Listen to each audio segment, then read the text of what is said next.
Buenos días a todos, muchas gracias por estar aquí en este conversatorio sobre uso de datos en educación.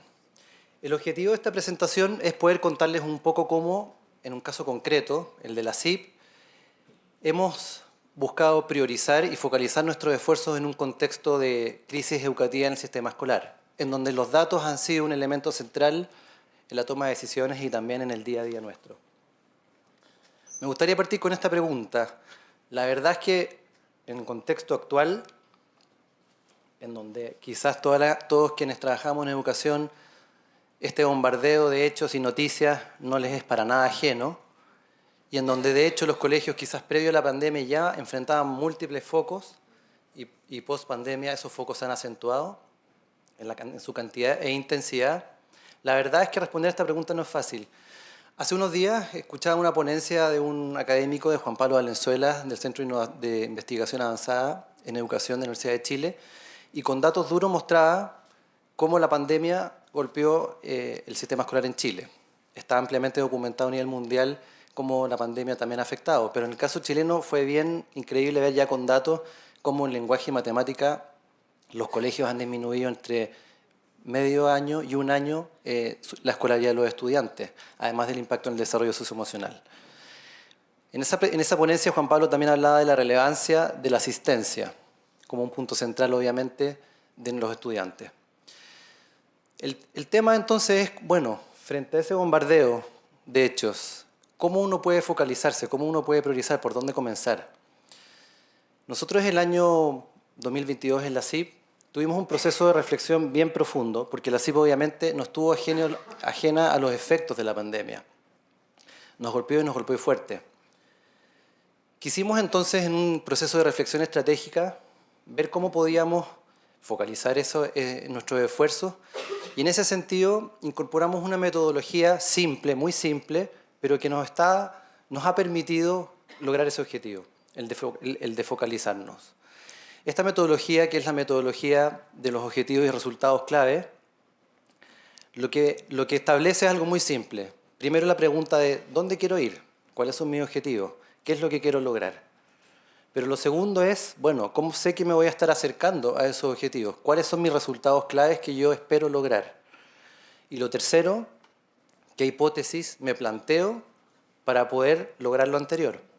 Y hablo de hipótesis, que son estas iniciativas, porque la gracia de esta metodología es que yo no me enamoro de un proyecto, sino que busco cumplir los objetivos, y en el cómo me acerco a esos objetivos, tengo que tener cierta agilidad para lograrlo y la posibilidad de cambiar ese cómo, esos proyectos si es necesario. Esta metodología no nació en el sector de educación, pero la verdad es que nosotros en la SIP lo hemos ido implementando de una forma, tomando los elementos, mezclándolos con toda nuestra experiencia y creemos que nos está favoreciendo el tener buenas conversaciones usando datos.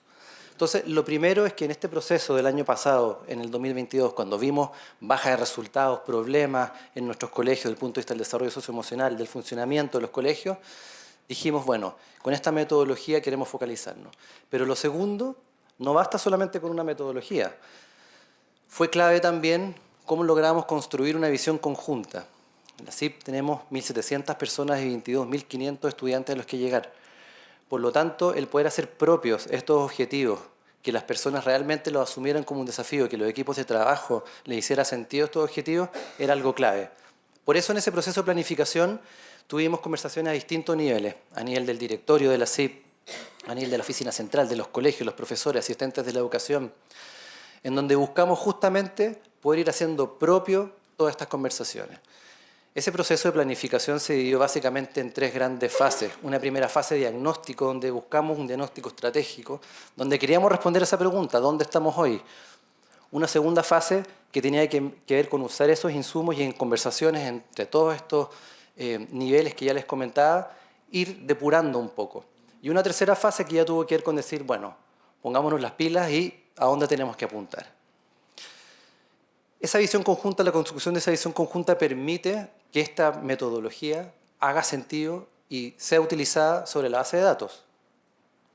Y ya, para no hablar tanto desde la teoría, en el caso de la SIP, esto desembocó en tres grandes focos. Un primer foco estratégico que tiene que ver con cómo nosotros apuntamos a un proceso educativo inclusivo, pero de excelencia y de excelencia. Un segundo foco que tiene que ver con, bueno, si queremos lograr lo anterior, cómo vamos a fidelizar, cómo vamos a cuidar, cómo vamos a desarrollar nuestros equipos profesionales en un contexto además que sabemos es de escasez docente y donde el nivel de ausentismo de los mismos profesores como algo propio de la pandemia también se acrecentó fuertemente. Y un tercer foco estratégico que tenía que ver con cómo avanzábamos en una cohesión en el interior de los colegios, entre todos sus actores, pero también con un elemento quizás nuevo en el caso de la CIP, que tenía que ver con cómo buscábamos una relación, una vinculación de nuestros colegios con su entorno, con su medio, con su entorno externo. Y para avanzar un poco más y mostrarles un poco cómo en la práctica se plasma esto de los objetivos y resultados clave, les quiero mostrar, no me voy a detener mucho acá, pero algo que a veces nos preguntan es, bueno, ¿qué datos mira la CIP? Este fue un ejercicio de priorización, por lo tanto cada uno tiene que dejar algunas cosas de lado, lo que no quiere decir que no trabaje en eso, pero estos son, aquí lo que estamos viendo en este cuadro es primero este foco estratégico, estamos viendo el primer foco estratégico, una segunda columna que nos muestra cuáles son los objetivos que buscamos dentro de ese foco. Tenemos un objetivo que busca justamente mejorar los resultados académicos, un segundo foco que tiene que ver con el mejoramiento en el desarrollo socioemocional de nuestros estudiantes y un tercer foco que da soporte, un tercer objetivo que da soporte al anterior, cómo fortalecemos a nuestros equipos de formación. Y esos objetivos a su vez se puntualizan en estos resultados claves. Aquí ustedes pueden ver cómo tenemos resultados claves, por ejemplo, en lectura, ya voy a referir un poquito más a eso, cómo tenemos resultados en asistencia, o por ejemplo en el ingreso a la educación superior, con respecto al primer objetivo. O bien, en el segundo objetivo, resultados que nos hablan de un punto de vista de la convivencia escolar, por ejemplo. Y ahí usamos mucho los indicadores que nos ofrece Pulso. Un segundo foco, solamente para que ustedes vean qué tipo de datos nosotros nos planteamos analizar desde el punto de vista del desarrollo profesional de nuestros profesores, niveles de retención, niveles de ausentismo. Por ejemplo, acá la última columna lo que nos muestra son los datos de fines del primer semestre del 22 y fines del primer semestre del 23. A través de este foco pudimos y estamos pudiendo, por ejemplo, bajar el nivel de ausentismo de los profesores. Llegamos a un pico, en algunos meses incluso un 10%, un promedio de un 7 y tanto por ciento en el primer semestre de ausentismo, lo que es mucho. Pero ya este año habíamos logrado bajar un 3,5%. Lo mismo del punto de vista de la visión de los profesores sobre el clima de convivencia en sus propios colegios, que también mejoró, se puede ver. Pero más allá de las mejoras, porque también tenemos desafíos, hay algunas métricas en donde todavía no estamos mejorando. Me gustaría contarles más en específico porque lo que me interesa es mostrarles cómo de estas grandes definiciones estratégicas llegamos a la sala de clase. En estos datos de acá lo que estamos viendo son ciertos resultados con respecto a calidad y velocidad lectora. Todavía son datos que están mejorando, pero que quisiéramos que aún buscamos una mayor mejora. Lo que estamos viendo acá, por ejemplo, en velocidad lectora, es cómo estamos aumentando nuestro porcentaje de estudiantes en categoría satisfactoria. Respecto a la primera medición del año pasado, ya estábamos unos 5 puntos, un poco más. Hay que pensar que acá estamos hablando de más de 5.000 estudiantes, por lo tanto, 5,6% más o menos son 300 alumnos que ya, a diferencia del año pasado, estaban en categoría satisfactoria en el primer semestre. Y obviamente que buscamos que eso crezca. Las barras apiladas a la derecha muestran para distintas fechas mediciones transversales que hacemos de los 17 colegios de dominio lector, en donde ustedes pueden ver que las regiones que corresponden al azul o naranja son las categorías satisfactorias y ya en el primer semestre estábamos más o menos acercándonos a cómo terminamos el año pasado. Todavía tenemos desafíos, por supuesto. Por ejemplo, de quinto a octavo básico nos ha costado bastante más. Pero también hemos ido conociendo buenas noticias y dado este foco y toda esta priorización, en el caso de primero básico aquí les estoy mostrando velocidad lectora, en donde las categorías satisfactorias son las 3 de la más a la izquierda, pueden ver ustedes que tras la primera medición transversal que tomamos en el primer semestre, los colegios también, dado este foco, tienen una cantidad de mediciones internas.